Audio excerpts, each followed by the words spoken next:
ಹುಟ್ಟಿದೆ ನಾನು ಕರುನಾಡ ಮಡಿಲಲ್ಲಿ, ಅತ್ತಿದ್ದೆ ನಾನು ಕಾವೇರಿ ತೀರದಲ್ಲಿ. ನಿಮ್ಮಿಂದ ನಾನು, ನಿಮಗಾಗಿ ನಾನು, ನಿಮ್ಮೊಡನೆ ನಾನು, ಪ್ರೀತಿಗಾಗಿ ನಾನು.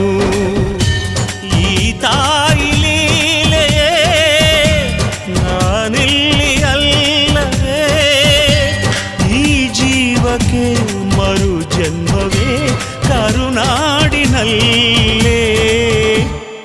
ಆರಾರಿರೋ ಆರಾರಿರೋ ಈ